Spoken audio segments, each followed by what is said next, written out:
ადელაიდას ქუჩებში თითქოს არქაული, პირველ ყოფილი ბოროტებაა დასადგურებული, რაც ამ ულამაზესი სახელის მქონე ქალაქს შიშის ბურუშში ხვევს. უყურეთ ვიდეოს ბოლომდე და გაიგეთ თუ რა შემზარავ ისტორიებს ინახავენ ოკეანის პირას გაშენებული ქალაქის ქუჩები. აქ ჩამავალი მზის ფონზე ოკეანიდან მონაბერ გრილ ნიავში ხშირად გაიგონებთ ავსტრალიის მიწასავით უძველესი, ოდითგანვე დაბუდებული წყუდიადის ჩურჩულს. იგი თქვენ გამცნობთ იმ ადამიანების შესახებ, რომლებიც ადელაიდას მწვანე ალეებიდან და ბნელი მოსახვევებიდან უგზო უკლოდ გაქრნენ. დღეს ერთ-ერთ ასეთ იდუმალებით მოცულ ისტორიას მოგიყვებით, რომელიც 60 წლის წინ მოხდა ადელაიდაში და რომლის გახსენებაც კვლავაც შიშის ზარს სცემს აქაურებს. უკვე გიამბეთ იდუმალი სომერტონელი მამაკაცის შესახებ და მაშინვე გითხარით, რომ ადელაიდაში, სამხრეთ ავსტრალიის დედაქალაქში ჩადენილი კრიმინალური ისტორიები იმდენად შემზარავი და იდუმალია, რომ მათ შესახებ აუცილებლად გიამბობდით მომავალში და დღეს ამ პირობის ერთ-ერთ ნაწილს ვასრულებ. თქვენ გონიათ, რომ იცით რა არის კოშმარი? წარმოიდგინეთ მწვანეში ჩაფლული მშვიდი ქუჩები და ლამაზი სახლები. მზე ოკეანიდან მონაბერი გრილი ნიავი, რომელსაც შორეული კუნძულების და მატერიკების სურნელი მოაქვს და ამ იდილიურ გარემოში სამი ბავშვი გადის სახლიდან. გადის და თითქოს რეალობიდან იშლება. რაც უფრო უღრმავდები ამ საკითხს, მით უფრო შიშის მომგვრელი ხდება იგი. უცნაური თვითმხილველები, აუხსნელი დამთხოვების სერია, ადამიანების სახის, ისტორიის და მომავლის გარეშე. და ქალაქი, რომელიც მუდმივად რაღაცას მალავს. მალავს ეკლესიებსა და სკოლებს ამოფარებული. მალავს ფესტივალის სცენის უკან და თვალუწვდენელი ვენახების რიგებში. და ეს რაღაც იცი, რომ აქ უხსოვარი დროიდან ცხოვრობდა. იმ დროიდან, ვიდრე აქ არათუ ბრიტანელი კოლონისტები, არამედ აბორიგენები დასახლდებოდნენ. ხოლო საქმე, რომელზეც დღეს მოგიყვებით, კვლავ გაუხსნელია.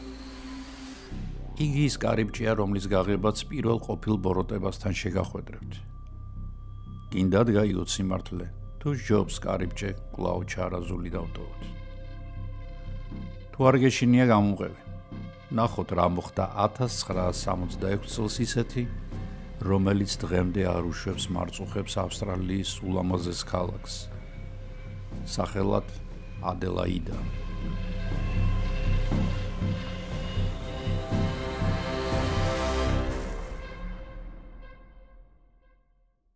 გამარჯობა. ახლა საკმაოდ გვიანი ღამეა, გარეთ ქარია და წვიმა და მე მგონი ზუსტად უხდება იმ ისტორიას, რომელიც დღეს უნდა გიამბოთ.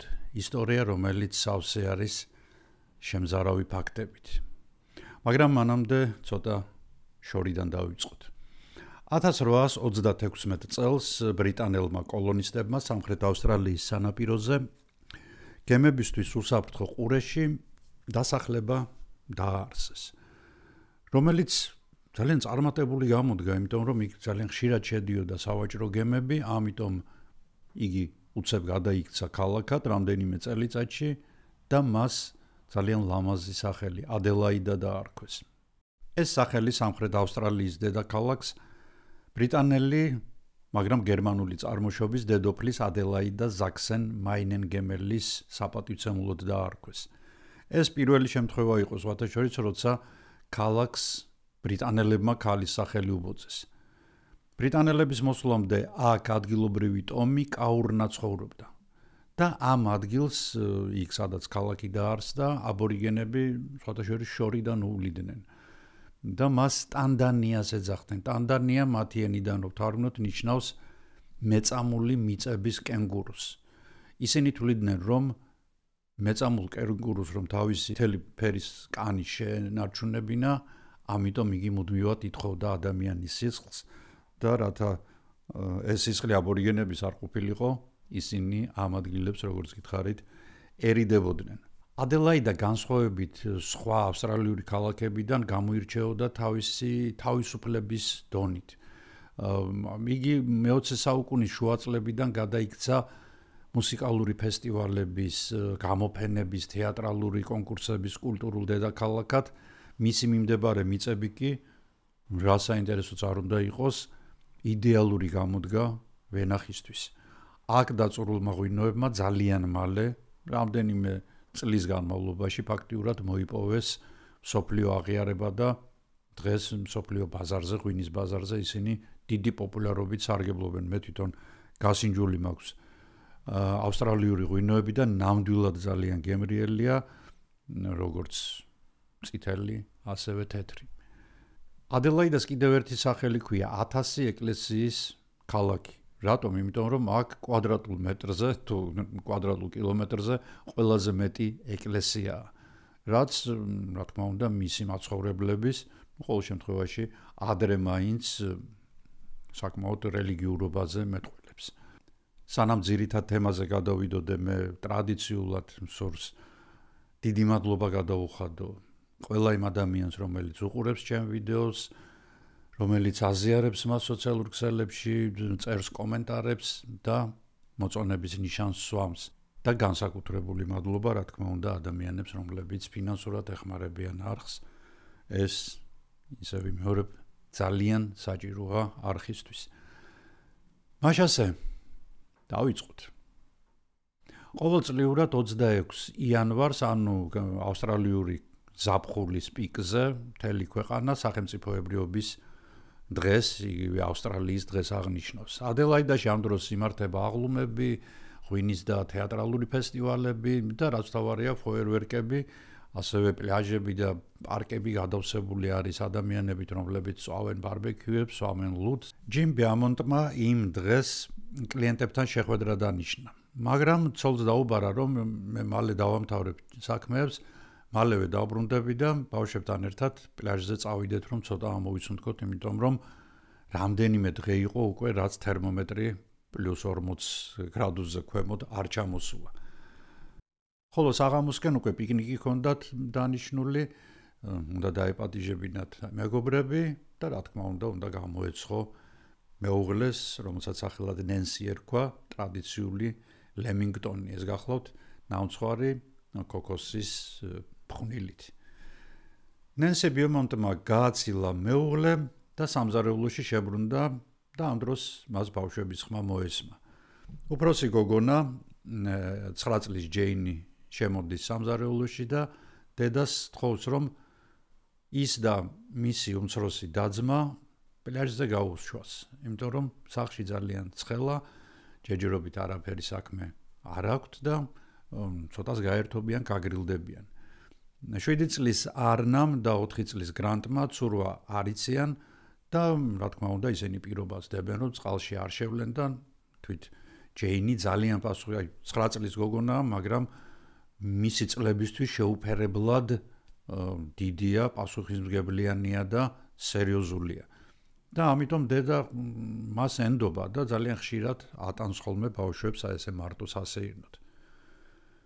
7 წყნარი კანონმორჩილი და მორწმუნე ქრისტიანებით დასახლებული მეგაპოლისი იდეალური ქალაქი შტაბ-ბეჭდილებას ტოვებს, აქ ყველა ქუჩას პოლიცია პატრულირებს, კრიმინალის ადგილი ამ ქუჩებში თითქოს არსად არის და ყველას იცნობს და ერთმანეთთან გადასარევი მეზობლობა აქვთ. ნენსი მიფიქრა, რომ ახლა ჯიმის მოსვლამდე კიდე რამდენიმე საათია, ბავშვები ცოდვები არიან, მე სანამ სამზარეულოში ვტრიალებს, ჯობს რომ ისინი წავიდნენ პლაჟზე, ვითამაშონ, გაგრილდნენ და ჯეინი სანამ სახლიდან გავა, დედას ეუბნება, რომ ჩვენ წინა წასვლაზე ძალიან საინტერესო ადამიანი გავიცანით და იმედია, რომ იგი დღესაც შეგვხვდებაო. ნენსი შემდეგ 10 წლეულების მანძილზე ვერ აპატიებს თავის თავს, თუ რატომ არ ჰკითხა, ვინ იყო ეს ადამიანი, რა სქესის იყო და რა ერქვა მას. პლაჟამდე ავტობუსით სულ 10 წუთის სავალია და ნენსი ბავშვებს ეუბნება, რომ ისინი როგორც კი მზეზენიც მიაღწევს, სადღაც დღის პირველი საათისთვის სახლში უნდა დაბრუნდნენ. და იგი მათ დახვდება ავტობუსის გაჩერებაზე, რომელიც სახლიდან 100 მეტრში Harding Street-ზე არის განლაგებული. James Nancy აძლევს 8 შილინგსა და 4 პენსს, რომელიც მათ ავტობუსზე ყოფნით. Nancy ბოლოჯერ აუჩეჩავს თმებს James, Arnas და Grants, აკოცებს მათ და 10-10 წუთზე ფერადთან საცმელში გამოწყობილი ბავშვები ავტობუსში ადიან.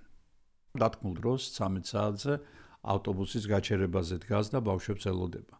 პირველ ავტობუსზე, რომელიც გნენელგის პლაჟიდან მოდის, ბავშვები არ აღმოჩნდნენ. ასაღელვებელი არაფერია, არ არის გამორიცხული, რომ ბავშვები თამაში ეყვნენ და ამ ავტობუსზე დააგვიანეს, შემდეგით აუცილებლად მოვლენ. მაგრამ გადის 1 საათი, მოდის 5 ავტობუსი ამ 1 საათის განმავლობაში და არც ჯეინი, არც გრანტი და არც არნი ამ ავტობუსებიდან არ ჩამოდიან. აქ უკვე ნენსი ანერვიულდა. თუმცა მან იფიქრა, რომ ადელაიდაში თან მათ სამეზობლოში წესით არაფერი სერიოზული არ უნდა მომხდარიყო და ლოდინი განაგრძო, ანუ ჯერ პანიკა არ აუტეხავს. ავტობუსები ერთი მეორის მიყოლებით მოდიან, მათგან ხალხი ჩამოდის, მაგრამ ამ ხალხთა შორის მისი შვილები არ არიან. ნენსი ფიქრობს, იქნებ სხვა გზით წამოვიდნენ, იქნებ დრო გაეპარათ, იქნებ ისევ პლაჟზე არიან, მაგრამ ეს გამორიცხულია. პანიკა თანდათან იპყრობს მის გონებას და ეს არ არის ჩვეულებრივი შიში, ეს არის რაღაცა ბნელი, პირველყოფილი წყუდიადი, რომელმაც იგი თავიდან ბოლომდე მოიცვა. ნენსი კვლავ ეულად დგას ავტობუსის გაჩერებაზე და კვლავ უიმედოდ ეძებს ავტობუსიდან ჩამოსულ ხალხში შვილებს. და ხვდება, რომ სამყარო, რომელიც სულ რაღაც 3-4 საათის წინ მეგობრული ეჩვენებოდა, ახლა მთლიანად ჩამოიქცა და იგი ვერაზროს იქნება ისეთი, როგორიც ადრე იყო. ამის გააზრებაც კი კოშმარია და ნენსიმ ჯერ არ იცის, რომ ეს კოშმარი 10 წლეულების განმავლობაში მისი თანამდევი გახდება. სანამ ძალიან დიდი ხნის შემდეგ იგი ამ ქვეყნიდან არ წავა. დღის 3 საათისთვის სახლში ჯიმი ბრუნდება და როცა შეშინებულ მეუღლეს ხედავს და იგებს, რომ ბავშვები არ მოსულან, ჭდება კვლავ მანქანაზე, მიდის პლაჟზე, გადაატრიალებს იქაურობას, თან გზა და გზა ათვალიერებს, სადმე ხომ არ არიან, ვინმესთან ერთად ან მაღაზიაში ხომ არ შევიდნენ და როდესაც მიხვდება, რომ გამორიცხულია, რომ ბავშვები სადმე დაკარგულიყვნენ, აი ესე უგზო უკლო თან 3 ბავშვი, იგი პოლიციაში მიდის და გაუჩინარების შესახებ აცხადებს. 19 საათსა და 30 წუთზე სამხრეთ ავსტრალიის პოლიციის და დეტექტივების ძალიან დიდი ჯგუფი სამძებრო სამუშაოებში ერთვება.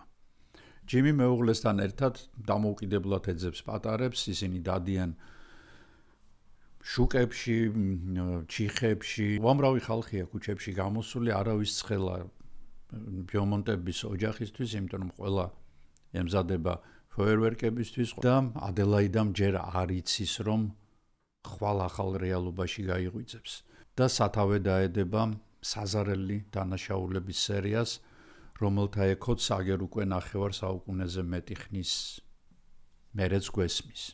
მეორე დილით 27 იანვარს ავსტრალიის მოსახლეობა იგებს, რომ ადელაიდაში 3 ბავშვი გაუჩინარდა. ამავე დილას იწყება სამძებრო სამუშაოები, რომლის გავსი აქამდე ავსტრალიას არ უნახია. გლენელგის პლაჟში შემოარტყამენ ალყას პოლიციელები და თითოეულ გოჯმიწას, თითოეულ კვადრატულ სანტიმეტრს გადაჩიჩქნიან. ნენსიმ პოლიციელებს შეატყობინა, რომ ჯენმა და ბავშვებმა თან წაიღეს სათამაშოები, წიგნები და ეს ისეთი წიგნები და სათამაშოები იყო, რომ მათზე არავინ გაისვრიდა ხელს, არავინ მოიპარავდა და ამიტომ სადღაც მაინც უნდა ყოფილიყო ეს ნივთები. გადაატრიალეს პოლიციელებმა პლაჟი, როგორც გითხარით და ვერც ერთი ნივთი ვერ იპოვეს. ეს უკვე გამორიცხავდა იმ ამბავს, რომ ბავშვები ოკეანემ გაიტაცა, ანუ ოკეანეში დაიხვეშენ, იმიტომ რომ წინააღმდეგ შემთხვევაში მათი ნივთები დარჩებოდა და ვინ იცის რომელი სჯობდა.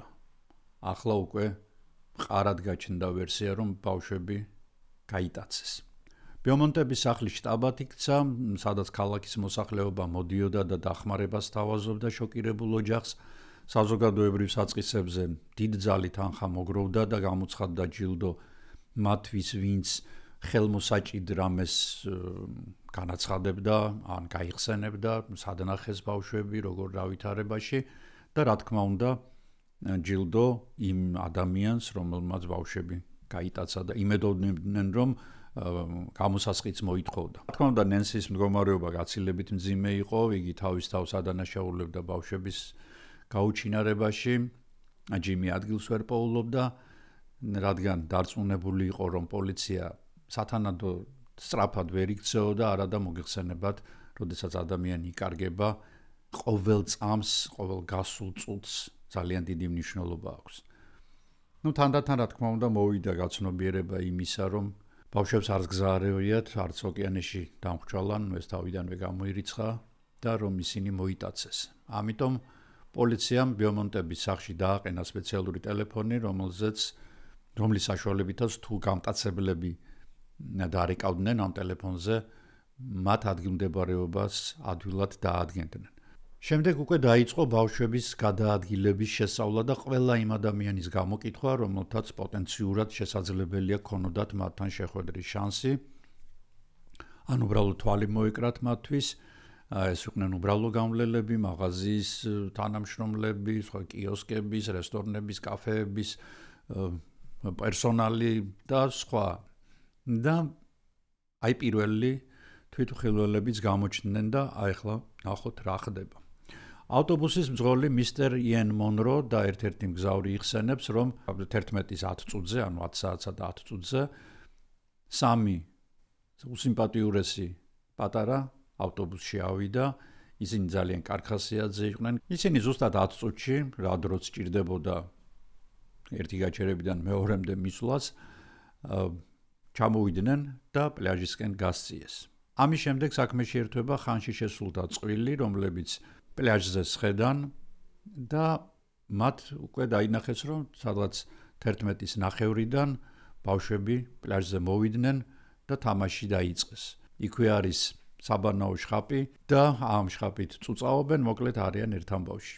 მე ძალიან დიდხანს უყურებდი მათ, ისინი ძალიან საყვარლები იყვნენ, განსაკუთრებით დაამახსოვრდა უფროსი გოგონა, რომელიც მუდმივად აკონტროლებდა დაძმას, რომ თამაშისას ზღვარი არ გადაელახათო, ამბობს ერთ-ერთი მოხუცი. მართლაც ჯეინი მის ასაკთან შედარებით, როგორც გითხარით, ძალიან სერიოზული იყო და პასუხისმგებლობით გამოირჩეოდა. სადღაც 12 საათია დაწყებული, როდესაც მათ ჯეინის კლასელმა ჩაუვარა. მე დავინახე, როგორ თამაშობდნენ ჯეინი და ბავშვები, მაგრამ არ შევხმიანები ვარ, რომ ამბობს ეს კლასელი.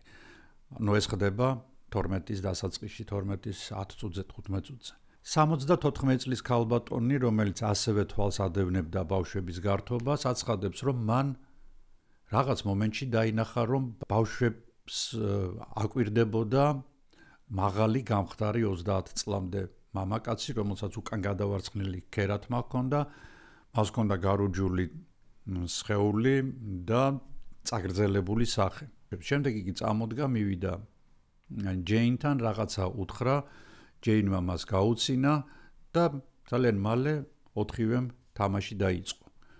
კიდევ ერთი წყვილი, რომელიც ამ დროს შვილიშვილებთან ერთად პლაჟთან ახლოს იჯდა, ყვება, რომ მათთან უეცრად ლურჯ საცურაო ტრუსებში გამოწყობილი გამხდარი მაღალი მამაკაცი მივიდა და მას სამი ბავშვი ახლდა, თან 2 გოგონა და 1 ბიჭი. ამ კაცმა ხვამაღლა დაიწყო საუბარი იმის შესახებ, რომ თითქოს მას ფული მოპარეს. ისეთნაირად ლაპარაკობდაო, რომ მეც გამეგონაო. შემდეგ მე მომიბრუნდა და მკითხაო, რომ ხომ არ დაგინახიათ ვინმე ქურდბაცაცა, რომელიც ჩვენს ტანსაცმელში იქექებოდა, ეხლა მე არაფერი არ დამინახავს გავსი, ამიტომ ვუთხარეო, რომ არაო. ეს ძალიან უჩვეულოდ მოეჩვენა იმ ქალბატონს, იმიტომ რომ ეს ნახევრად ჩაცმული 4-ეული კვლავ დაბრუნდა პლაჟზე და აქ იწყება კიდევ ერთი საეჭვო მომენტი. მამაკაცი თავისი ხელით აცმევს ბავშვებს ტანსაცმელს. მაშინ, როდესაც მაგალითად ჯეინი ჯერ კიდევ სულ პატარა იყო, გრანტი, როდესაც მას საფენებს უცვლიდა და ტანსაცმელს აცმევდა. ანუ ის კარგად იცოდა მან თავის მოვლა. ამ დროს ეს ხანში შესული ქალი ამბობს, რომ მამაკაციო განსაკუთრებული რუდუნებით თითქოს აცმევდაო ჯეინსო, რომელიც ასევე იცინოდაო და რაღაც უღიტინებდა და ნუ მოკლედ ძალიან არ მომეწონაო ეს მომენტი. მაგრამ მე ვიფიქრეო, რომ ძალიან თბილად არიან ეს ხალხი ერთმანეთთან და შეიძლება მამა მათი, თუმცა ძალიან ახალგაზრდად გამოიყურებოდაო ეს კაციო. ამიტომ აღარ მიუაქციე ისეთი სერიოზული ყურადღებაო. ამის შემდეგ უცნობი და ბავშვები პლაჟის გასახდელისკენ წავიდნენ. გაუჩინარებამდე ბავშვები პატარა მაღაზიის მფლობელმა ქალმა ნახა 11 საათსა და 45 წუთზე სამი პატარა, რომლებსაც ეს ქალი ძალიან კარგად იცნობდა, იმიტომ რომ ნენსისა ძალიან კარგად იცნობდა, ერთდუბნელები არიან ესენი ყველა წარმოვიდგინეთ, პატარა უბანია, რომელშიც წარმატებული მდიდარი ხალხი ცხოვრობს და ყველა ერთმანეთს იცნობს. ბავშვები შედიან მაღაზიაში, ქალს უწვდიან 1 ფუნტიან ბანკნოტს და სთხოვენ რომ მისცეს მათ 3 ცალი მითფაი. ეს მითფაი გახლავთ ხორციანი ღვეზელი, რომელიც ავსტრალიაში ძალიან პოპულარულია. ნენსიმ გავიხსენოთ, რომ ბავშვებს მიცა მხოლოდ 8 შილინგი და 5 პენსი, რომელიც მხოლოდ ავტობუსის ბილეთებზე წინ და უკან უნდა ყოფნოდათ.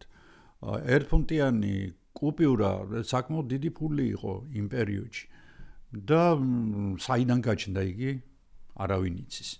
როდესაც ეს ამბავი გაიგონა, ნენსი ძალიან გაუკვირდა, იმიტომ რომ ჯეინი და ბავშვები თვალის დასანახავად ვერ იტანდნენ ამ მითფაის, არ უყვარდათ და რატომ იყიდეს სრულიად გაუგებარი, ან საიდან გაჩნდა ეს ფული. აქედან გამომდინარე დეტექტივებმა დაადგინეს, რომ ისინი ვიღაცამ აიძულა, რომ ეყიდათ რატომღაც ეს მითფაი. და სწორედ მაღაზიის გამყიდველი აღმოჩნდა ბოლო მოწმე, რომელმაც ბიომონტების ბავშვები ნახა. სხვა ჩვენებები, რომლებიც პოლიციას დროთა განმავლობაში აწვდიდნენ, არადამაჯერებელი აღმოჩნდა, თუმცა საქმეში კიდევ ერთი მოწმე ჩაერთო, ეს გახლდათ პოსტალიონი ტომ პატერსონი, მან განაცხადა თავიდან, რომ თითქოს ბავშვები 3 საათზე ნახა ქუჩაში, ისინი ერთად მოდიოდნენ, მარტონი იყვნენ. მე კარგად რო ჩაეძიენ, აღმოჩნდა, რომ იმას დილიდან ქონდა უკვე მიღებული და 3 საათზე კი არ უნახავს ბავშვები, არამედ სადღაცა 11-ის ნახევარზე და ისიც პლაჟზე და არა ქალაქში. დრო კი უმოწყალოდ გარბოდა. ბიომონტების ბავშვების შესახებ უკვე ავსტრალიის ყველა ცხოვრებმა იცოდა. ბავშვების დაკარგვამდე ჯიმი ბიომონტს ძალიან წარმატებული ბიზნესი ჰქონდა, იგი ტაქსოპარკს ფლობდა და ამ ამბების შემდეგ მან აბსოლუტურად მიატოვა ეს ტაქსოპარკი, ძალიან მალე გაყიდა იგი და სხვათა შორის ის მძღოლები, რომლებიც მასთან მუშაობდნენ, არათუ კომპენსაცია მოითხოვეს მათ, არამედ პირიქით გვერდით დაუდგნენ და უთხრეს, რომ ჩვენ უფასოდ აბსოლუტურად მოგემსახურებით დავივლით კუთხე კუნჭულებს ქალაქის და დაგეხმარებით მაქსიმალურად, რომ ბავშვები ვიპოვოთ. 31 იანვარს ბავშვების გაუჩინარებიდან მეხუთე დღეს ჯიმი ბიომონტი გამოდის ტელევიზიით და ავსტრალიის მოსახლეობას სიტყვით მიმართავს. იგი აცხადებს, რომ თუ ვინმე რამე იცით ბავშვების შესახებ, მზად ვარ ინკოგნიტოდ შეგხვდეთ, იქნება ეს გამტაცებელი, იქნება თვითმხილველი, მე მზად ვარ გადაგიხადოთ ფული, მაგრამ ძალიან გთხოვთ გამაგებინეთ, ცოცხლები არიან თუ არა ჩემი შვილები. სამხრეთ ავსტრალიის პოლიციამ მოსახლეობას მიმართა, რომ სასწრაფოდ დაეწყოთ სარდაფების, სხვენების, ფარდულების, მიტოვებული შენობების დათვალიერება. პოლიციას სხვა შორის ძალიან არ უყვარს ხოლმე დროზე ადრე ასეთი რეზონანსული საქმეების გამჟღავნება, იმიტომ რომ ცნობილი ფაქტია უკვე, აი როგორც კომპიუტერი დაწვება ხოლმე, როცა ბოტების შეტევა, ანუ უამრავი რობოტი შეუტევს მას და რაღაც დავალებებს აძლევს და საიტები წვება ხოლმე, ანალოგიურად ხდება პოლიციაშიც, ანუ უამრავი უსაქმური ყალთაბანდი, აფერისტი, რომელსაც ფულის აღება უნდა და ძალიან ბევრი სხვა შორის ფსიქიური პრობლემების მქონე ადამიანები იწყებენ ხოლმე აი თავიანთი წინადადებებით საპოლიციო აი საგამოძიებო სამსახურების დაბომბვას და რა თქმა უნდა ეს არავის აწყობს და ამიტომ ცდილობს ყოველთვის პოლიცია რომ ძალიან უკიდურეს შემთხვევაში გააჟღეროს დახმარების შესახებ თხოვნა. სამთებერვალს საკუთარ ეზოში ნენსი ბამონტი პრესკონფერენციას მართავს, სადაც უამრავი ჟურნალისტი ესწრება. ნენსი ამბობს, რომ მას კვლავ აქვს იმედი, რომ მას ბავშვებს დაუბრუნებენ, მაგრამ მას არ აქვს იმედი, რომ ბავშვები ცოცხლები იქნებიან. ამასობაში კი ავსტრალია შიშმა მოიცვა. მსგავსი რამ ქვეყნის მოსახლეობისთვის წარმოუდგენელი შოკი იყო. აქამდე დალხენილად მაცხოვრებელი ხალხი მიხვდა, რომ მათ ცხოვრებაში რაღაც ახალი, ბნელი, აუხსნელი და შემზარავი შეიჭრა. ის, რომლის არსებობის შესახებ მათ წარმოდგენაც არ ჰქონდათ და რომელიც ამას იგეთ, ეს უკვე ავსტრალიელებმა იცოდნენ, მათთან დარჩებოდა. ავსტრალია იმ პერიოდში ძალიან გავდა, როგორც რუსები იტყვიან, სტრანა ნიპუგეных идиотов, ანუ ჯერ კიდევ შეუშინებელი იდიოტებს, რა თქმა უნდა, იდიოტებს არ ვაკადრებ მე ავსტრალიელებს, გენიალური და უკარგესი ხალხია, მაგრამ არის ასეთი გამოთქმა. სხვათა შორის არის კუნძულები, საინტერესო ფაქტია, სადაც ცხოველებს ადამიანების არ ეშინოდათ. და ასეთ კუნძულებზე ადამიანებმა მთლიანად გაწყვიტეს. თქვა იგივე ფრინველები, ძუძუმწოვრები, რატომ? იმიტომ რომ მანამდე არ ყავდათ ადამიანი ნანახი და მათგან საშიშროებას არ მოელოდნენ. დაახლოებით იგივე ხდებოდა ავსტრალიაში სამ დიდ კუნძულზე, გიგანტურ კუნძულზე, მაცხოვრებელი ხალხი არ იყო მიჩვეული მსგავს დანაშაულებებს. მიუხედავად იმისა, რომ ავსტრალიის კონტინენტის ძალიან დიდი ნაწილი მოსახლეობისა სწორედ აქ გადმოსახლებული დამნაშავეების შთამომავლები იყვნენ. გადის ერთი თვე, უკვე აღარავინ უშვებს ბავშვებს მარტო სათამაშოდ, ბიომონტების ცხოვრება კი გაუთავებელ კოშმარადაა აქცეული. ორივე მშობელი, რა თქმა უნდა, თავს იდანაშაულებს, რაც მოხდა და განსაკუთრებით იტანჯება, რა თქმა უნდა, ნენსი, რომელმაც თავისი ხელით ჩასვა ბავშვები ავტობუსში და გაუშვა. ბიომონტებს აღარ ჯერათ, რა თქმა უნდა, რომ ჯეინი, არნი და გრანტი ცოცხლები არიან და მოსახლეობის მიერ ეს დიდძალი შეგროვებული თანხა უძრავად დევს ბანკში და ბიომონტები მზად არიან, რომ ეს ფული მთლიანად ბავშვების ცხედრებში მაინც გადაიხადონ, მაგრამ ესეც არ ჩანს. ერთი თვის თავზევე პოლიციაში მიდის ვიღაც ქალბატონი, რომელიც აცხადებს, რომ გატაცების დღეს მან დაინახა, როგორ მოდიოდა მამაკაცი სამ ბავშვთან ერთად და როგორ შევიდნენ ისინი მიტოვებულ სახლში. ცოტა ხანში მან დაინახა, რომ იქედან პატარა ბიჭი გამოლასლას და რომელსაც მამაკაცი დაეწია და კვლავ შიგნით შეიყვანა. ეს ყველაფერი საღამოს ხდებოდაო და მე შემეშინდაო იქ წასვლაო, იმდენი ტვინი არ ეყვა მქალს, რომ პოლიციაში აქამდე დაერეკა თუ მართლა დაინახა რამე და პოლიცია, რა თქმა უნდა, სასწრაფოდ მივიდა ამ სახლში და ათვალიერა ყველა გოჯი გადაატრიალა, გადმოატრიალა და რა თქმა უნდა იქ არაფერი აღმოჩნდა. მარტში გამოძიებაში ჩასართავად სურვილი გამოთქვა ევროპაში ყველაზე ცნობილმა პარაფსიქოლოგმა და ექსტრასენსმა ნიდერლანდებიდან ჟერარ კრაუზე. კრაუზე დიდარი კაცია ძალიან, იმიტომ რომ ბრიყვებს რადალებს ამ დედამიწაზე და ძალიან ბევრი ადამიანი მას თხოვს დახმარებას და ბიომონტებს იმედი უჩნდებათ, წყალწაღებული ხავს ეჭიდებოდაო, რომ იმ ქვეყნიური ძალების საშუალებით მაინც გაიგებენ, სად არიან მათი შვილები. ზოგადად ასეც ხდება ხოლმე, როგორც წესი 1000 ჯურის აფერისტი და ნაძირალა გამოჩნდება ხოლმე ზუსტად იმ დროს, როდესაც ადამიანებს უჭირთ, იქნება ეს თქვა საერთო გაჭირვება, ომი, ეპიდემიები თუ სხვა, თუ ცალკეული ადამიანების ტრაგედიები. 1966 წლის 8 ნოემბერს ჟერარი იმის იმედით, რომ იქ საკმაოდ დიდი ფულია და აღაცას მაინც გაახერხებს და ერთ-ორ კაპიკს იშოვის, ადელაიდაში ჩადის. თავიდან მან პლაჟი მოინახულა, იგი დადის სერიოზული სახით, რაღაც ხელებით რაღაცებს აკეთებს, პლუს წამოღებული აქვს უახლესი გერმანული ხმის ჩამწერი, იქ რაღაცას ჩურჩულებს, ვითომ რაღაცას იწერს. შემდეგ ბრუნდება ბიომონტების სახლში, ითხოვს ბავშვების ტანსაცმელს და ნივთებს, მათ ფოტოებს, მასეც რაღაც მანიპულაციებს აწყობს და ამბობს, რომ ბავშვები სადღაცა აქვე არიან, ისინი ცოცხლები არიან და საჭირო არის უფრო მეტი აქტიურობა მათ მოსაძებნად. ამავე წუთებში, როდესაც კრაუზე არის ამ ამბებით გართული, ვინმე დაგლას ბაქსტონი, პროფესიით ექიმი, იწყებს საკუთარ გამოძიებას. დაგლასი გონებრივად ჩამორჩენილი ბავშვების ინტერნატის ექიმია და მხოლოდ მისთვის ცნობილი მიზეზებით მან ჩათვალა, რომ ბავშვები არიან მოკლულები და ისინი ინტერნატის ტერიტორიაზე არიან დასაფლავებულები. თავის 14 წლის ბიჭთან და კიდევ ერთ კოლეგასთან ერთად ბაქსტონი 10 დღის განმავლობაში აწარმოებს გათხრებს მის მიერ მონიშნულ ტერიტორიაზე და 100%-ით არის დარწმუნებული, რომ ბედი გაუღიმებს და აუცილებლად იპოვის ბავშვების ცხედრებს.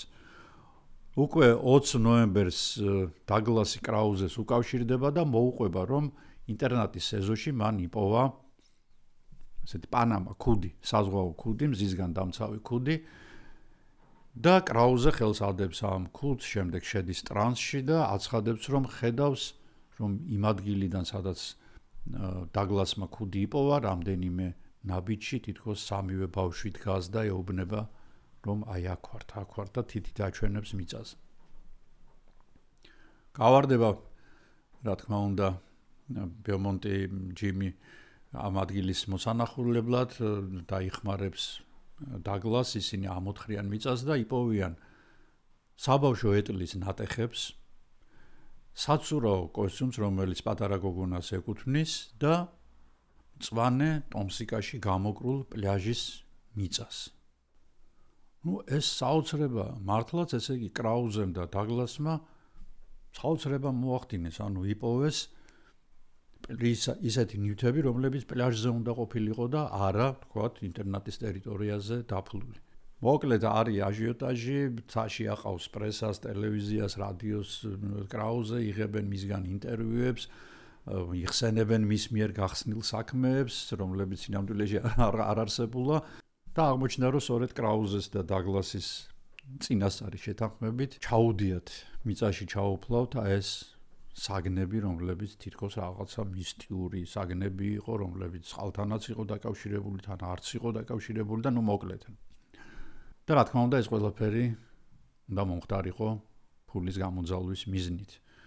იმავე დღეს ექიმმა გაყიდა სახლი, დატოვა ყველაფერი და გადასახლდა იმ ქალაქიდან, ხოლო კრაუზემ აიკრა გუდანაბადი და ნიდერლანდებში დაბრუნდა. რამდენიმე დღის შემდეგ პოლიციას ატყობინებს ერთ-ერთი ქალი, რომ მან ბავშვების გაუჩინარების შემდეგ ფეხსაცმელების ფაბრიკის ტერიტორიაზე დაინახა, თუ როგორ ამოთხარეს ორმო და მასში დიდი ხის ყუთით ჩადეს რაღაც. შემდეგ ორმოს მიწა მიაყარეს და ამის შემდეგ მასზე სქელი ბეტონი დაასხეს. ანუ მთლიანად ამ ეზოს რეკონსტრუქცია მიდიოდა და რეკონსტრუქციისას მთელი ეზოს ტერიტორია ბეტონით დაფარეს და რა თქმა უნდა ის ადგილიც. პოლიცია ამას უნდობლად შეხვდა, მაგრამ საზოგადოებრივ წნეხს ვერ გაუძლო.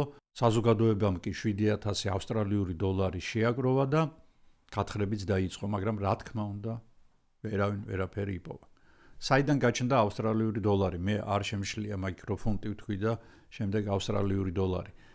ზუსტად მას შემდეგ რაც ბავშვები დაიკარგნენ ერთი თვის თავზე ავსტრალიაში ფულის რეფორმა მოხდა და ფუნტი სტერლინგები შეიცვალა ავსტრალიური დოლარით, რომელიც აი 7,000 ავსტრალიური დოლარი ძალიან დიდი ფული იყო იმ დროისთვის და დღევანდელზე რო გადავიანგარიშოთ სადღაც 100,000 დოლარამდეა. ეს ეზო რო აუნგრიეს ამ ფაბრიკას, ხალხმა კიდევ შეაგროვა ფული და კომპენსაციის მიზნით ფაბრიკამ 30,000 ავსტრალიური დოლარი მიიღო, რომელიც სავსებით საკმარისი იყო, რომ თავიდან დაესხათ ბეტონი და კიდე სხვა რაღაცეებიც გაეკეთებინათ.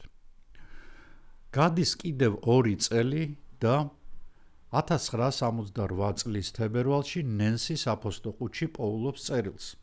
წერილი თითქოს ჯეინის ხელით არის დაწერილი. და იგი წერს თავის მშობლებს, რომ ის და ბავშვები ყავს დატყვევებული ვიღაც მამაკაც, რომელიც მათ შორის კარგად ექცევა, ერთადერთი არათავისუფლებს. წერილი სტილი მართლაც გავს ჯეინის ნაწერს, თითქოს ხელიც ჯეინის არის და კვლავ უღვივდება ოჯახს იმედი, რომ ბავშვები ცოცხლები არიან. რა თქმა უნდა, ჯეინი ბოლოში წერს, რომ არ უნდა შეატყობინონ პოლიციას, წინააღმდეგ შემთხვევაში ეს მამაკაცი მათ აღარ გაათავისუფლებს და შეიძლება მოკლას კიდეც. წერილი გამოგზავნილია დანდენონგიდან. დანდენონგი გახლავთ მელბურნის შემოგარენი, გარეუბანი. და სწორედ აქ დანდენონგში არის ლისტერფილდის ტბა და მის ნაპირებზე მომავალ ორშაბათს ჯეინი უწერს მშობლებს, რომ თქვენ შეხვდებათ ეს მამაკაცი, ოღონდ და გეტყვით თავის პირობებს, ოღონდ ერთადერთი პირობა არის ის, რომ თქვენ არ შეატყობინოთ პოლიციას. პოლიციას რა თქმა უნდა შეატყობინებენ ბიომონტები.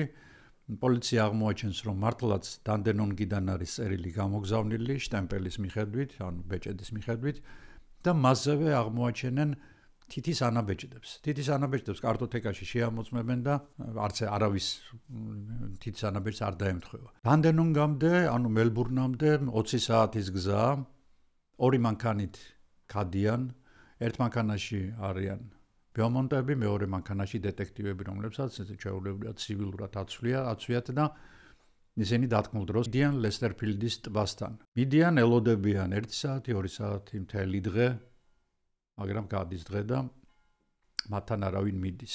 ბიომონტები სახლში ბრუნდებიან და ერთი კვირის თავზე კვლავ მოდის წერილი, კვლავ თითქოს ჯეინის ხელით დაწერილი. მამაკაცი, რომელმაც ჩვენ დაგვატყვევა, ძალიან გაბრაზებულია, თქვენ მაინც დეტექტივებთან ერთად მოხვედით და აწიტყვილად აღარ გაისარჯოთ, ჩვენ ვეღარაზროს გნახავთო. ეს იყო და ეს წერილები შეწყდა, მაგრამ ეს საქმე არ გაჩერებულა. 25 წლის შემდეგ, როცა თანამედროვე კრიმინალისტიკურმა ანალიზმა გიგანტური ნაბიჯებით წაიწია წინ, კვლავ შეადარეს უკვე ელექტრონულ და არქივს და დაადგინეს თუ ვინ დაწერა იგი. დააკავეს 40 წლის მამაკაცი, რომელიც წერილის დაწერის მომენტში 15 წლის იყო. მან აღიარა, რომ ეს დიდი ბოროტება ჩაიდინა, რომელსაც მთელი ცხოვრება ნანობდა, ყოველთვის უნდოდა, რომ მისულიყო ბიომონტებთან და ბოდიში მოეხადა, მაგრამ ვერ ბედავდა. არავინ იცის ამ მამაკაცის სახელი და გვარი, პოლიციამ იგი არ გათქვა და რამდენიმე საათის დაკითხვის შემდეგ გაუშვეს. 1970 წელს ნენსი და ჯიმი ერთმანეთს გაცილდნენ და ცალ-ცალკე განაგრძეს ტანჯული ცხოვრება. 1980 წელს გამოძიებამ ბავშვების გაუჩინარების საქმეს გაყინული სტატუსი მიანიჭა, თუმცა საზოგადოების თვალსაჩინარიდან იგი არ გამქრალა და მის დამ ინტერესი პერიოდულად ღვივდებოდა. 1997 წელს ჩნდება ქალი, რომელიც თავის თავს სიუზანს ეძახის, მაგრამ პარალელურად ამტკიცებს, რომ იგი სინამდვილეში ჯეინია. ასაკი ემთხვევა. იგი და ბავშვები გაიტაცეს სატანისტებმა, რომლებმაც მათ წაუშალეს გონება, დაარქვეს ახალი სახელები, სამივენი ცოცხლები არიან და ჯეინს უბრალოდ ცოტა ხნის წინ გაახსენდა, რომ იგი ჯეინია და არა სიუზანი. მან არ იცის სად არიან და-ძმა, მაგრამ თუ რაღაცა ჰიპნოზურ ანალიზებს და სეანსებს ჩაუტარებენ, შესაძლოა რომ მათ გაიხსენოს ბავშვები სად არიან და სხვა შორის ძალიან ბევრი წამოეგება ამ ამბავს.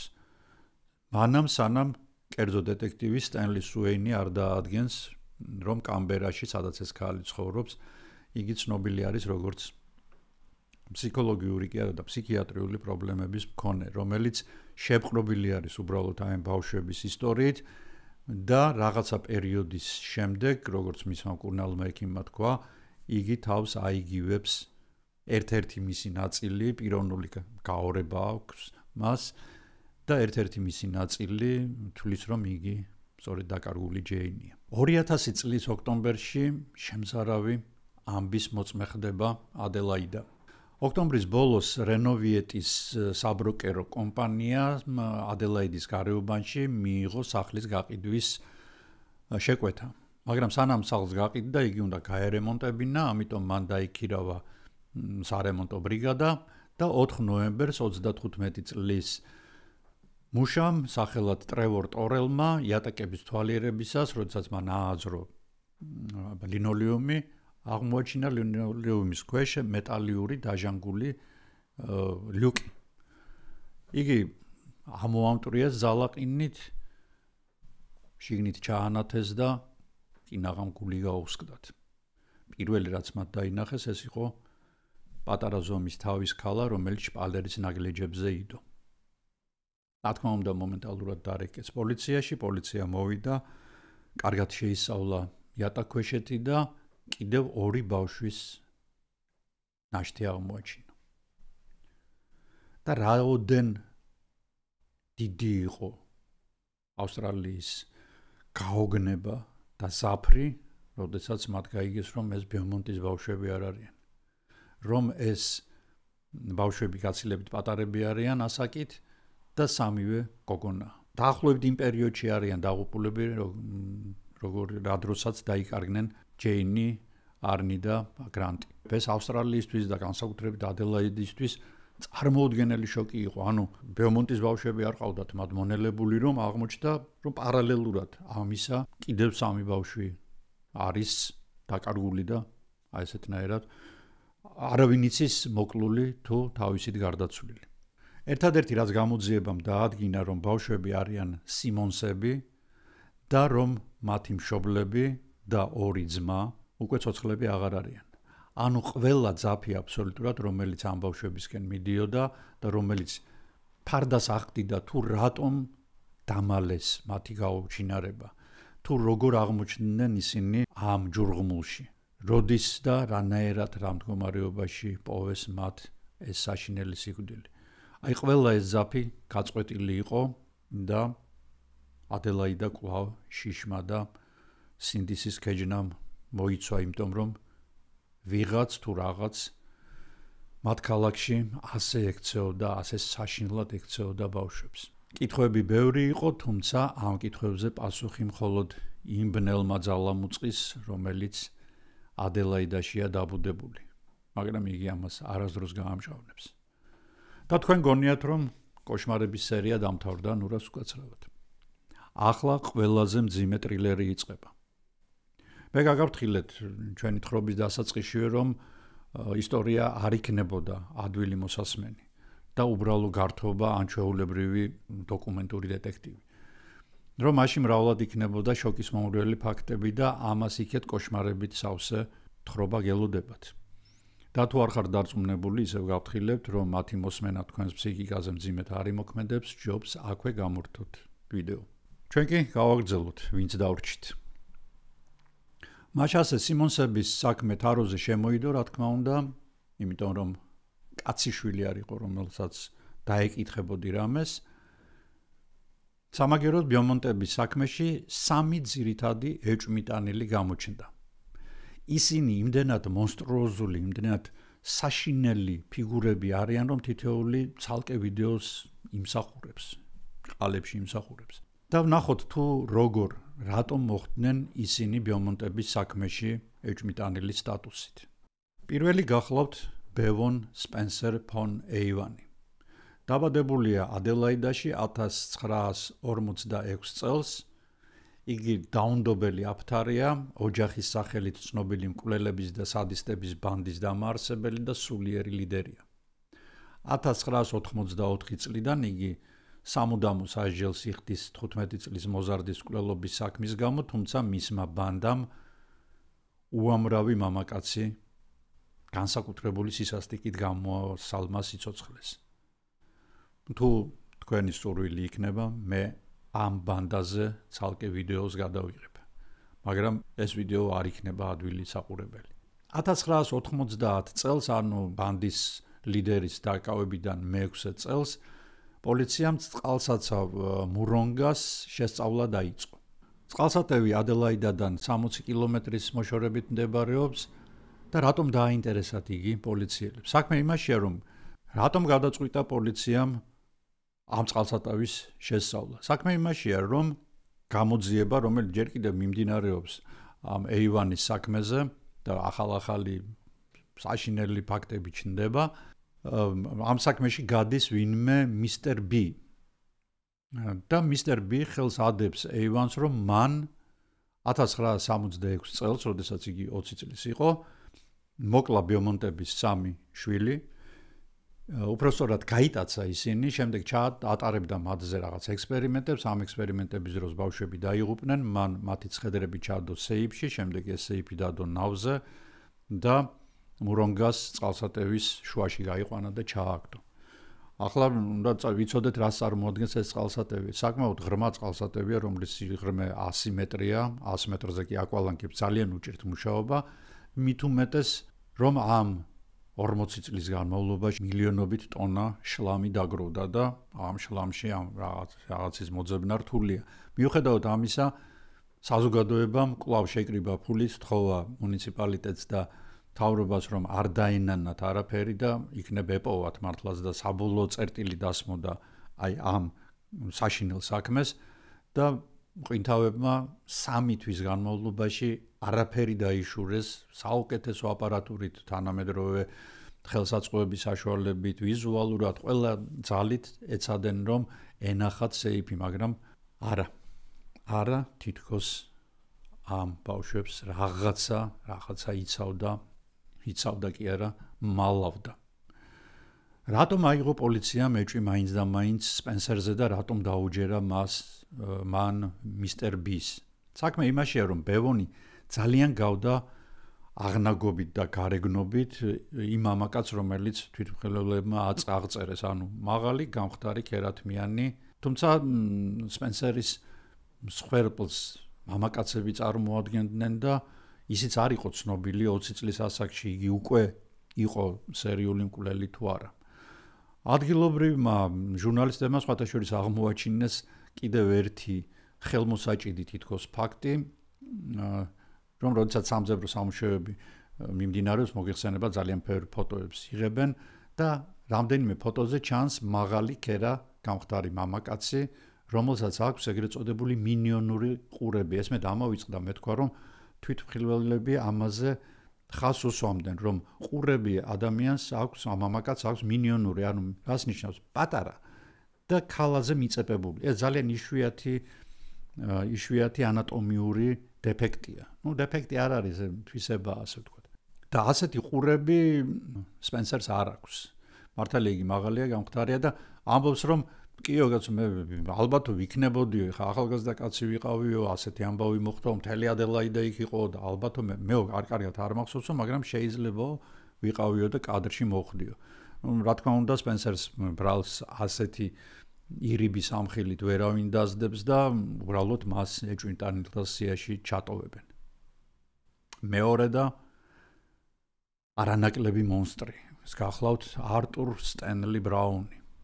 არის მართლა საინტერესო ტიპია, სხვათა შორის, იგი საიმიგრაციო სამსახურის ძალიან წესიერი მოსამსახურეა, კარგი მეოჯახეა, სტუმართმოყვარეა, მაღალი, სიმპათიური, გამხდარი ქერა მამაკაცია და ბრისბენის გამორჩეული მოქალაქეა. და ცახზე მეხის გავარდნას გავდა, როცა მისტერ ბიგი, ასე ეძახდნენ სიყვარულით მას ქალაქში, იჭერენ ამ მისტერ ბიგის 1998 წელს, როცა იგი არის 86 წლის. მას 1970 წელს, ანუ 30 წლით ადრე, 7 წლის ჯუდიტის და 5 წლის სიუზანის წამებაში და მკვლელობაში სდებენ ბრალს. მაგრამ ვერც გამოძიება ჩატარდა და ვერც მოსამართლემ დანიშნა სასამართლო, იმიტომ რომ ამ დროისთვის უკვე მისტერ ბიგი ალცჰაიმერის უმძიმესი ფორმით არის დაავადებული და რა თქმა უნდა მის გამოკითხვას და დაკითხვას არანაირი აზრი არ აქვს.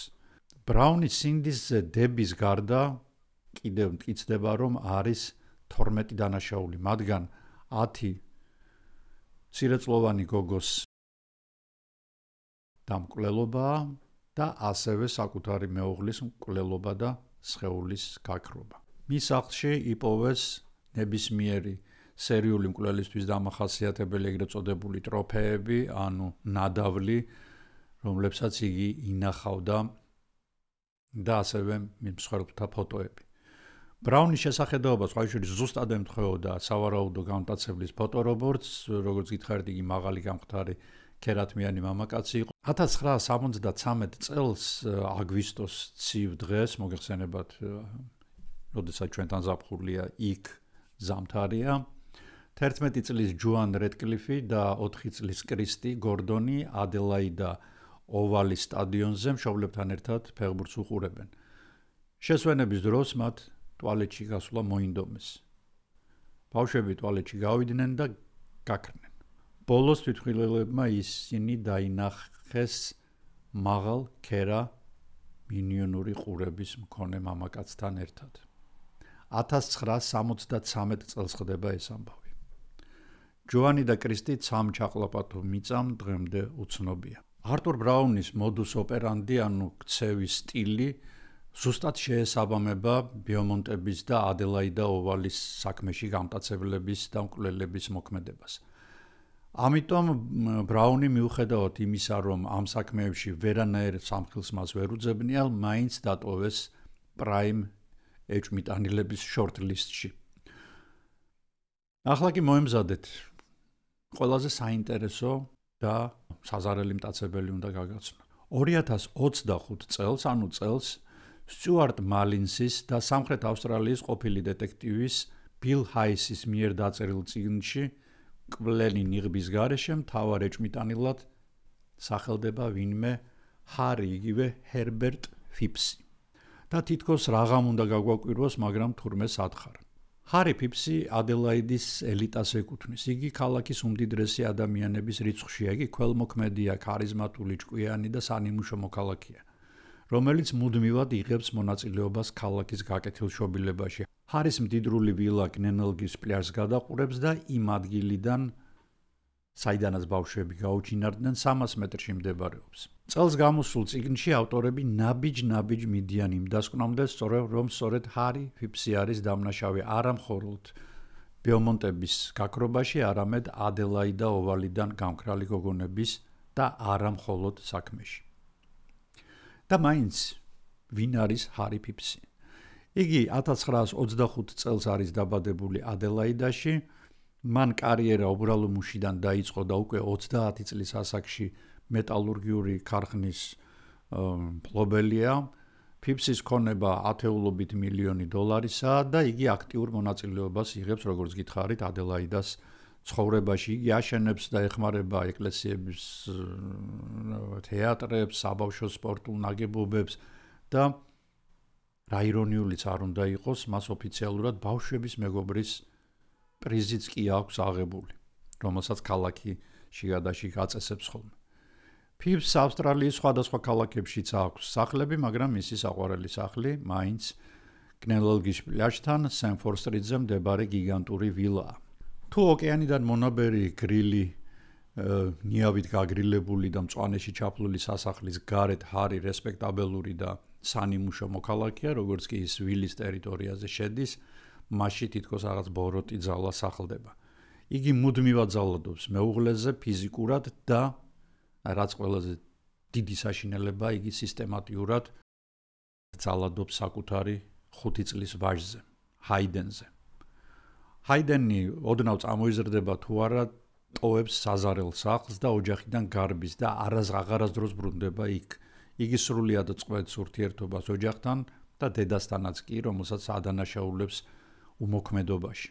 მოგვიანებით კი 2005 წელს იგი ამ ყველაფერს მილიგანის კომისიას მოუყვება. მილიგანის კომისია 2000 წლიდან სწავლობდა და 2007 წლისთვის გამოავლინა პედოფილთა ქსელი, სადაც ჰენრი ფიფსი ერთ-ერთი საკვანძო ფიგურა გახლდათ. ექიმებთან, ბიზნესმენებთან და სასულიერო პირებთან ერთად. სწორედ ამ კომისიის ხდომაზე განაცხადა ჰაიდენმა, რომ მამა მას ატლასის კაბებში გამოაწყობდა ხოლმე და ისე ძალადობდა მასზე. ჰენრი უკვე 4 წლის მკვდარი იყო, მაგრამ ამან კი არ შეაჩერა, არამედ ხელფეხი გაუხსნა გამოძიებას და ოჯახურ არქივებთანაც მისცა წვდომა. ფიფსი 2007 წელს ბემონტების ბავშვების გამტაცებლების სიაში ნომერ პირველ პერსონად გაფორმდა და აი რატომ.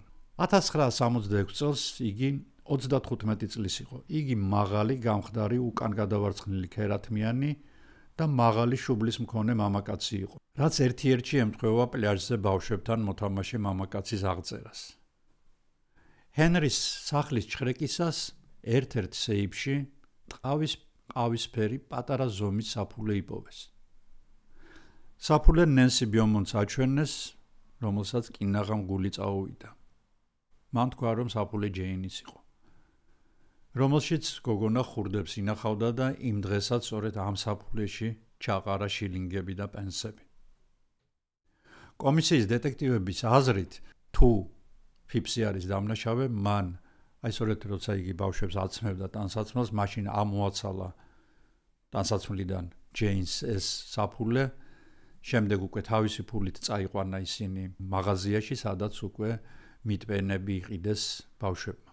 შემდეგ ალბათ შეპირდა, რომ მანქანით წაიყვანდა მათ სახლში და სახლის მაგივრად ვილაზე მიიყვანა. ახლა კვლავ ჰაიდენს მოусმინოთ. იმ დღეს მახსოვს დედა ავსტრალიის დღესთან დაკავშირებით სადღესასწაულო სუფრას აწყობდა. მე პანჯერასთან ვიდექი, როდესაც დავინახე თუ როგორ შეიყვანა მამამ ეზოში მდებარე დიდ ფარდულში, სადაც ბაღის იარაღებს და სხვა ხელსაწყოებს ინახავდნენ 3 პატარა ბავშვი. მათგან 2 გოგო იყო და 1 ბიჭი. მე ისინი იქედან გამოსული აღარ მინახავს. იმავე დღეს მამა ჩემთანაც მოვიდა.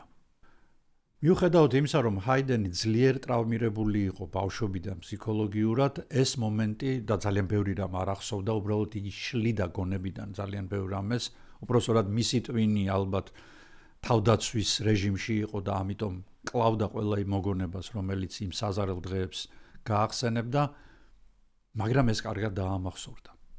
დაამახსოვრდა და მან თვითონვე მოითხოვა, რომ 3ჯერ ზედიზედ გაატარეს იგი პოლიგრაფზე, ანუ სიცრუის მანქანაზე და 3ჯერვე პოლიგრაფმა აჩვენა, რომ იგი არ ტყუოდა. საპოლიციო არქივში აღმოჩნდა ჩანაწერი, რომელიც თავის დროზე არ მიუქცევიათ ამ ჩანაწერისთვის ყურადღება, სწორედ 1966 წლის აი ეს ამბები როცა ხდებოდა, 2 ძმა დაკითხეს და მათ თქვეს, რომ ვიღაც მამაკაცმა ისინი ქუჩაში ირიგნენ, საქმე არ ქონდათ და მამაკაცმა შეცდავაზა 20 ფუნტი, რომ მათ ამოეთხარათ ორმო 2 მეტრი 1 მეტრზე ზომის და საკმაოდ ღრმა. 20 ფუნტი ძალიან დიდი ფული იყო, მაგრამ ძმებს გაუკვირდათ, რომ მამაკაცმა მათ 20 ფუნტიანი ან 5 ფუნტიანი ბითი არ მიცა ეს ფული, არამედ 1 ფუნტიანებით. 1 ფუნტიანი კუპიურა იმ დროს უკვე ძალიან იშვიათი იყო. აი როგორც გითხარით, უკვე ფული იცვლება და ზოგადად რატომ ხდება ხოლმე, რომ 1 და 2 ნომინალის კუპიურებს აღარ უშვებენ ქაღალდისას, იმიტომ რომ ისინი ძალიან ხშირად არიან მიმოქცევაში და ძალიან სწრაფად იხევა. ამიტომ თქვა იგივე 1 ლარიანი, 1 ევროიანი, 1 დოლარიანი და ასე შემდეგ მეტალის გამოდის. და ამ კაცს წარმოვიდგინეთ, ახალთ ახალიო, კარგად ამ თითქოს აი გუშინ დაბეჭდილი 1 ფუნტიანები ქონდაო. სხვათა შორის ანალოგიური რამ თქვა გამყიდველმაც. გამიკვირდაო, რომ ეს ტკიცინა 1 ფუნტიანი იყო. მოკლედ ძმებმა მოთხარეს ეს ორმო, მიიღეს თავიანთი ფული და წავიდნენ. შემდეგ იქ რა მოხდა, კაცმა არ იცის. მამაკაციო იჯდაო Ford Falconშიო, ეს მოდელია მანქანის ლურჯი ფერის Ford Falconშიო და ჰენრის იმ დროს სწორედ ლურჯი ფერის Ford Falcon იყავდა. ყველაფერი ეს ხდებოდა ფეხსაცმელების ფაბრიკის ტერიტორიაზე. ვის ეკუთვნოდა ფაბრიკა? დიახ, ჰენრიქს. სულ ახლახანს 2025 წლის მარტში ფაბრიკის ტერიტორიაზე კვლავ საზოგადოების დაკვეთით და დაჟინებული თხოვნით ჩატარდა ექსკავაციური სამუშაოები და მართლაც იპოვეს ორმო. ორმო, რომელიც გათხრილი იყო დიდი ხნის წინ, როგორც ექსპერტიზამ დაადგინა 60-იან წლებში და ორმო იყო ცარიელი. როგორც წიგნის ავტორები ვარაუდობენ, ამ პროცედურას ყურადღების გადატანის ფუნქცია ჰქონდა და სხვა არაფერი. თუ ვინძლო თქვათ ძმები აცნობებდნენ პოლიციას, რომ მათ ორმო ამოთხარეს ვიღაცა ცნობი ადამიანისთვის, რა თქმა უნდა პოლიცია თავზე დაადგებოდა ამ ადამიანს, რომელიც თქვათ ამ შემთხვევაში იყო ჰენრი და გათხრიდნენ ამ ორმოს და შიგარაფეს იპოვიდნენ და აანებებდნენ ჰენრის თავს. თუ ასეთი რამ მოხდებოდა. ამასობაში მილიგანის კომისიამ დაადგინა, რომ ადელაიდაში საძმო 60-იანი წლების დასაწყისიდან არსებობდა და სავარაუდოდ სწორედ მათთვის იყო გაკუთვნილი ეს საწყალი ბავშვები. კომისიამ 2004 წელს დაიწყო მუშაობა და სახელი დაერქვა კომისიის თავმჯდომარის და მოსამართლის საპატივცემლოდ, რომლის გვარიც იყო მილიგანი. კომისიის დაარსება ავსტრალიის კონტინენტზე დანაშაულებების წინააღმდეგ ფართო ფრონტით ბრძოლის დაწყებას დაემთხვა და ნიშნავდა და 2008 წელს გამოქვეყნდა 600 გვერდიანი დასკვნა, რომელმაც კონტინენტი შეძრა. 60-იან 90-იან წლებში სახელმწიფო სამეურვეო სამსახურის ბენეფიციარებმა მასიურად დაიწყეს ამ სამსახურის მფარველობის ქვეშ არსებულ ინტერნატებში და მიუსაფარ ბავშვთა სახლებში გამეფებული დანაშაულებების შესახებ საუბარი. სწორედ ამიტომ სამხრეთ ავსტრალიის პრემიერ-მინისტრმა მაიკ რანმა ყველაზე გამოცდილ მოსამართლეს ედუარდ მილიგანს დაავალა ამ დანაშაულებების გამოკვლევა. კომისიას მიეცა განუსაზღვრელი უფლებები და შედეგმაც არ დაახანა 50-იანი წლებიდან 2004 წლამდე 1400-ზე მეტი ჩვენება მოგროვდა ხასიათის დანაშაულების მსვლელთა შესახებ. მან გამოკითხა 500-ზე მეტი მოწმე და შეისწავლა ათეულათასობით დოკუმენტი. მილიგანი ამბობდა, ჩვენს მიერ შესწავლილი ფაქტების სტატისტიკა არ გახლავთ. ეს გახლავთ უსულგულო სისტემის მიერ დანგრეული და განადგურებული სიცოცხლეები. კომისიის დასკვნით გამოვლინდა 8-ზე მეტი ხასიათის დანაშაული. მსხვერპლი 5-დან 15 წლამდე ძირითადად ბიჭები. გამოვლინდა ორგანიზებული დანაშაულის ქსელი, სადაც ამ დაწესებულებების, ინტერნატების და მიუსაფარი ბავშვების სახლების ბავშვებს მილიგანის სიტყვებით როგორც ნივთს ისე იყენებდნენ და ამაში ავსტრალიის ელიტარული საზოგადოება იყო ჩართული. გამოვლინდა ბავშვების ძალადობრივი სიკვდილის 21 შემთხვევა, რომელიც გამოწვეული იყო ნარკოტიკების ზედოზირებით, თვითმკვლელობით ან უშუალო ძალადობით ბავშვებზე. დანაშაულს რომ სისტემური ხასიათი ჰქონდა, ამაზე ის მეტყველებდა, რომ საერო და საეკლესიო ელიტა, რომელიც ამ დანაშაულებში იყო გარეული, პოლიციაზე ზემოქმედებდა, პრაქტიკაში იყო მოწმეების დაშინება. ეს დაახლოებით სიცილიურ ომერტას გავდა, ანუ დუმილის დარღვევის ტაბუს, როდესაც ადამიანს კლავენ თუ მას ზედმეტად გრძელი ენა აქვს. 2008 წელს პარლამენტმა და პრემიერ-მინისტრმა მაიკ რანმა აღიარა, რომ საქმე ჰქონდათ სახელმწიფოებრივ სისტემურ დანაშაულთან და კომპენსაციის სახით დაზარალებულებს 250,000 ავსტრალიური დოლარი გამოეყო. ჩვენი გამოძიების ფარგლებში ჰარი ფიფსი ნამდვილად იყო ელიტური ორგანიზებული დანაშაულებრივი ქსელის წევრი და არავინ იცის კიდევ რა რაოდენობის ბავშვი გაქრა უგზო-უკლოდ იმ წლებში. ყველაც ხომ არ ყავდა ისეთი მოყვარული მშობლები როგორც ბიომონტებს. გავიხსენოთ თუნდაც სიმონსების ბავშვების ამბავი. ნენსი ბიომონტი 2019 წელს 92 წლის ასაკში გარდაიცვალა, ხოლო ჯიმი სულ ახლახან 2023 წელს 99 წლის ასაკში, რამდენიმე თვე დააკლდა 100 წლამდე. ბედის ირონიით ცოლ-ქმარმა საოცრად ხანგრძლივი, მაგრამ ასევე საოცრად მძიმე ცხოვრება განვლო. დაკვლავ 26 იანვრის მზიანი დილა. ჯეინი, არნი და გრანტი შილინგების ჩხრიალით ტყავის საფულეში ავტობუსისკენ გარბიან. ჩვენ მალე დავბრუნდებით, დედა. ეს მათი ბოლო სიტყვებია. ამის შემდეგ ისინი მაღალ მამაკაცთან ერთად ჰორიზონტს მიღმა წყდიაჩი იკარგებიან. არანაირი კვალი, მხოლოდ აუტანელი სიცარიელი, რომელიც აგერ 60 წელია გრძელდება. ადელაიდა წარმოთქვამ ამ სახელს და თითქოს ულამაზეს სურნელოვან ყვავილს ეხება. ამ დროს ამ ყვავილზე გიგანტური ობობას შეუმჩნეველი ქსელია. და ამ ქსელში არიან გახლართული მკვლელი სადისტების ბანდა სახელად ოჯახი, რომელიც განსხვავებულ ადამიანებს აჩრდილებად აქცევდა. სადღაც აქვეა სნოუთაუნის ბანკში შენახული ჟავათი სავსე პლასმასის კასრები, რომლებშიც ვიღაცეები ქრებიან. ხომ გავსოთ ჩემი წინა ვიდეოებიდან. სწორედ ავსტრალიაში ბინადრობენ დედამიწაზე ყველაზე შხამიანი ობობები, გველები და მედუზები. როგორც თქვი, ადელაიდა ფესტივალების ქალაქია და აქ ედგარ პოს გენიალური და შემაძოწუნებელი შიშით და უიმედობით გაჟღენთილი მოთხრობა ამონტილადოს კასრი მახსენდება. თუ არ გაქვთ წაკითხული, აუცილებლად წაიკითხეთ წინ შიშნარევის სიამოვნება გელით. დღესულ ეს იყო. მე ამით გემშვიდობებით და ვისურვებ, რომ აღზევებული მდაბიოების ხელში მოუძებნოთ ძალა, რათა გავაგრძელოთ ჩვენი ქვეყნის ისტორია. ნახვამდის, ყველაფერს საუკეთესოს გისურვებთ და ჩვენ მალე შევხვდებით ერთმანეთს. კვლავ ავსტრალიაში.